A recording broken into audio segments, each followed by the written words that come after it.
XR एक platform है, right? जहाँ पे दो तरह की चीजें हम कर सकते हैं। फर्स्ट थिंग, आप कोई कंटेंट क्रिएटर हो या फिर आप एक डेवलपर हो, राइट? राइट। फिर आता है कि आप यहाँ पे अपनी चीजों को प्रमोट भी कर सकते हो, सेल भी कर सकते हो, राइट? तो एब्सोल्युटली। ये मिक्स है, एक इंजीनियरिंग और मार्केटिंग का मेल जोल है ये। राइट। तो मतलब एजुकेशन के पर्पज से बस मैं पूछना चाहता हूँ ये चीज। आईआईटी करते हैं, फिर उसके बाद आईआईएम करते हैं, या फिर लोग बीटेक करते हैं, फिर उसके बाद एमबीए के लिए परस्यू करते हैं। तो ये कितना रेलेवेंट है एक्चुअली? मैं जो मेरा मानना है वो ये है कि अगर आप एक डेवलपर हो तो आपको उसी को लेके चलना चाहिए। अगर आप एक सेल्स पर्सन हो आपको वही लेके चलना चाहिए। लेकिन मेरे कुछ दोस्त भी हैं जिनका मतलब जिनका पर्सपेक्टिव हो सकता है मुझसे ज़्यादा बड़ा है, इसलिए वो ऐसा बोलते हैं, या फिर आई डोंट नो।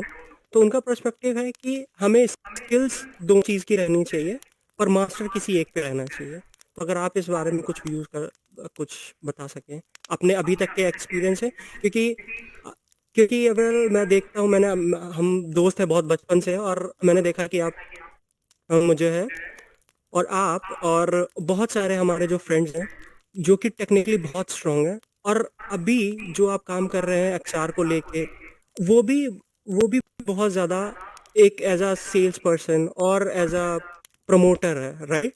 तो राइट। आप क्या बोलना चाहेंगे कि इस एजुकेशन सिस्टम के बारे में, कि ये कैसा रहना चाहिए? How is an absolutely. Ideal system? या एब्सोल्युटली। सो यहाँ पे हमें समझना होगा कि इंजीनियरिंग के लोग हम उसमें बिजनेस में क्यों आते हैं, या इंजीनियरिंग के लोगों को एमबीए करने की क्या जरूरत पड़ती है, राइट? बहुत सारे जैसे लोग, आपके दोस्तों का चुनाव है कि वो इंजीनियरिंग के बाद एमबीए करना चाहते हैं, और again so let's understand this कि हमें क्या जरूरत पड़ती है और कब जरूरत पड़ती है। कुछ केसेस में, और कौन से केसेस सही हैं कौन से केसेस खराब हैं, यानी कि आपकी इंजीनियरिंग के बाद एमबीए किस किस केसेस में करना चाहिए, किस किस केसेस में नहीं करना चाहिए। So let's discuss that. So अगर कुछ लोग तो बस इसलिए करते हैं कि उन्होंने बीटेक कंप्लीट कर लिया है, जॉब्स वगैरह का कोई ऑप्शन नहीं है, या जॉब्स वगैरह के जो करंट ऑप्शंस है वो इतने लो हैं कि उन्हें अपना स्टैंडर्ड बढ़ाने के लिए एमबीए करना पड़ेगा, and then they will get jobs, right? तो एक तो ये कैटेगरी है। तो इस कैटेगरी में बेसिकली अगर वो एमबीए कर रहे हैं तो आई एम नॉट श्योर कि एमबीए के बाद भी कुछ बहुत खास होने वाला है, क्योंकि it's not about the course, it's not about कि आप कहाँ से कोर्स कर रहे हो और ये सब चीज़ें। It's much about you. अगर आपने बीटेक से बहुत ज़्यादा कुछ नहीं लिया है, तो मेरे साथ वाले भी बहुत सारे दोस्त हैं जो बीटेक वगैरह से ज़्यादा कुछ नहीं ले पाए, और आई डोंट थिंक कि वो और भी किसी कोर्सेज का बहुत ज़्यादा फ़ायदा ले पाएंगे, क्योंकि कोर्स कितना भी अच्छा हो, अल्टीमेटली आप ही को मेहनत करनी है, अल्टीमेटली आप ही को चीज़ें समझनी है। सो उनके लिए तो I don't think MBA is a good option. पर दूसरे एंड पे कुछ और भी लोग हैं जो चाहते हैं कि अ, ठीक है, मैं इंजीनियरिंग समझता हूँ, मैं जानता हूँ कि प्रोडक्ट कैसे बनते हैं, अब मुझे समझना है कि प्रोडक्ट्स को कैसे मार्केट करते हैं, प्रोडक्ट्स को कैसे, पूरी प्रोडक्शन लाइन क्या है, मुझे ये समझना है। तो उन वो अगर उनमें ये क्यूरियोसिटी है और वो एमबीए करना चाहते हैं, so it's a very good option. उन्हें एमबीए के लिए डेफिनेटली परस्यू करना चाहिए। पर MBA is very costly. MBA की स्टार्टिंग भी अगर हम बात, आई एम अहमदाबाद का, मेरे पास काफ़ी वो आता रहता है कि एमबीए ज्वाइन कोर्सेज ज्वाइन करने, and it starts from 25 lakhs। Okay, so basic facility सब कुछ, हॉस्टल वगैरह सब कुछ हटा के इट स्टार्ट्स फ्रॉम 25 lakhs, और उसमें ऐड करो तो और कितना बढ़ जाएगा। और कई लोग तो फॉरेन जाके एमबीए करते हैं, तो वो और हार्वर्ड से अगर एमबीए करना चाहो तो कितना ही एक्सपेंसिव है, you can not even think about it. But again फायदे भी हैं उसके। So let's understand it this way कि अगर आप सच में क्यूरियोसिटी के लिए एमबीए करना चाहते हो तो बहुत अच्छी बात है, अगर आप अफोर्ड कर सकते हो। पर अगर आप अफोर्ड नहीं कर सकते हो तो it's 2020, education is almost free. So even I am doing one MBA course, और वो कोर्स मैं हार्वर्ड से कर रहा हूँ। $150 में वो कोर्स अवेलेबल है। कैन यू इवन इमेजिन कि ऑनलाइन हार्वर्ड का कोर्स $150 में?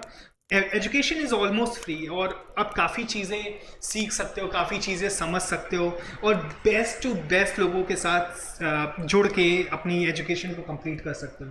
सो नो मैटर, इस समय रिसोर्सेज की कमी नहीं है, उसका फ़ायदा उठाएं। अगर आपके पास एजुकेशन की कमी है, आपको एमबीए करना है, so just take that course. Also मैं बिजनेस के बारे में, क्योंकि बिजनेस से रिलेटेड और भी क्वेश्चन पूछा, जो लोग पूरे कोर्स करने के मूड में नहीं है उनको मैं एक सिंपल सा छोटा सा वॉक थ्रू देना चाहूँगा कि बिजनेस क्या होता है। सो बिजनेस इज बेसिकली 5 थिंग्स। किसी भी बिजनेस में यह 5 चीज़ों का होना बहुत ज़रूरी होता है, और अगर 5 में से एक भी चीज़ नहीं है तो वो बिजनेस ही नहीं होता है। सो लेट्स अंडरस्टैंड वो क्या 5 चीज़ें हैं। सबसे पहला है वैल्यू। सो हमें मिसलीड करा गया है या हमें मिसगाइड करा गया है ये बोल के कि business is all about money. No, business is not about money. Okay, so business कहाँ से इन्वेंट हुआ? बिजनेस इन्वेंट हुआ बार्टर सिस्टम से। पहले के समय में मुझे कोई स्किल आता है, तुम्हें कोई स्किल आता है, हमें एक दूसरे की ज़रूरत है, एक्सचेंज के लिए हमने बार्टर सिस्टम स्टार्ट करा। पर हमने पाया कि मे बी मेरा स्किल बहुत ज़्यादा वैल्यूएबल है, तुम्हारा स्किल कम वैल्यूएबल है, या तुम्हारा बहुत वैल्यूएबल है, मेरा कम वैल्यूएबल है, तो एक करेक्ट फॉर्म ऑफ एक्सचेंज नहीं हो रहा था। इसके कारण हमने मनी का इन्वेंशन करा।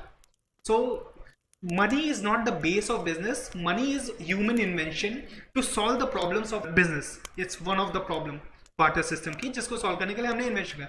So let's understand this कि वैल्यू जो होती है किस, इसमें हम, मेरी जो वैल्यू है, मेरे प्रोडक्ट की जो वैल्यू है, उसको समझना सबसे ज़्यादा इंपॉर्टेंट है। उस पर काम करना बहुत ज़्यादा इंपॉर्टेंट है। किस तरीके से उस वैल्यू को ऊपर लेते जाओगे ये काफ़ी इंपॉर्टेंट है। सेकेंड चीज़ जो होती है वो मार्केटिंग। इंजीनियर्स कभी भी मार्केटिंग नहीं समझ पाते। ये मेरे साथ भी था, बट अब मैं समझने लगा हूँ finally, thanks to that Harvard course. But let's understand this. Apple world की सबसे बड़ी R&D कंपनी है, and how much you think they invest in R&D of their whole entire profits? How much they share on R&D? That's 2%. And how much they share on marketing? That's 6%. Still the scale is, जब Apple जितनी बड़ी company की बात करें तो scale numbers बहुत बड़े हो जाते हैं, पर still there is a big difference, 3 गुना ज़्यादा। तो मार्केटिंग समझना बहुत ज़रूरी है। एंड मार्केटिंग में सबसे ज़्यादा इंपॉर्टेंट होता है टारगेट। टारगेट समझना बहुत ज़्यादा ज़रूरी है। अगर आप अपने टारगेट ऑडियंस को नहीं समझते हो तो मार्केटिंग बेकार है, वर्थलेस है। फॉर एग्जाम्पल एक बहुत मशहूर कहावत है कि नो मैटर इंसान कितना भी हाइजीन वाला हो, वो डायपर नहीं खरीदेगा अगर उसके घर पे बच्चे नहीं होते। तो इस कारण मार्केटिंग में टारगेट ऑडियंस को समझना बहुत ज़रूरी है। थर्ड चीज़ जो आती है वो है सेल्स। तो सेल्स को ऑब्वियसली समझना बहुत ज़रूरी है। वो चीज़ जो है, मैं थोड़ा शॉर्ट में कर रहा हूँ, जल्दी जल्दी स्किप कर रहा हूँ। वो चीज़ जो है वो है कस्टमर सेटिस्फैक्शन, जिसे हम वैल्यू डिलीवरी भी बोलते हैं। सो कस्टमर सेटिस्फाई हो रहा है या नहीं, है ना। And the fifth cheese is finance. Finance is basically inflow और आउटफ्लो का बैलेंस, बट वो बैलेंस इतना मुश्किल होता है क्योंकि कई सारे इनफ्लोज ऐसे होते हैं जो हिडन होते हैं, कई सारे आउटफ्लोज ऐसे होते हैं जो आप समझते नहीं हो और आउटफ्लोज होता है, आपको दिखाई नहीं देता है। तो काफ़ी ज़्यादा फाइनेंस समझना बहुत ज़रूरी है, और यही MBAs में आप समझते हो, तो MBA इसलिए इम्पोर्टेंट है। ऑल्सो आई टोल्ड कि अगर ये 5 चीज़ें नहीं होती हैं तो ये बिजनेस ही नहीं होता है। तो क्या होता है, लेट्स अंडरस्टैंड। अगर किसी भी बिजनेस में वैल्यू नहीं होता है तो वो हॉबी बन जाता है। अगर किसी भी बिजनेस में मार्केटिंग नहीं होती है तो वो सक्सेसफुल नहीं होता है। अगर किसी भी बिजनेस में सेल्स नहीं होता है तो वो रेवेन्यू ही नहीं जनरेट करता है, ये तो उसे हम नॉन प्रॉफिट बोलते हैं। अगर किसी भी बिजनेस में कस्टमर सेटिस्फैक्शन नहीं होता है या वैल्यू डिलीवरी नहीं होती है तो उसे हम बोलते हैं स्कैम।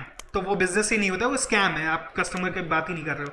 अगर किसी भी बिजनेस में फाइनेंस इन्वॉल्व नहीं होता है तो बैंकरप्सी की ओर जाता है, उसका कोई फिर सोल्यूशन नहीं है। तो ये 5 चीज़ें समझना बहुत इंपॉर्टेंट है, और MBA कोर्स इंपॉर्टेंट है अगर आप एक्चुअली बिजनेस समझना चाहते हो। तो अगर आप बस अपनी सैलरी हाइक चाहते हो, just don't do it, don't invest 20-30 lakhs। सो ये बहुत ही अच्छी बात हमें पता चली, तो इससे मैंने भी बहुत सी सीखी।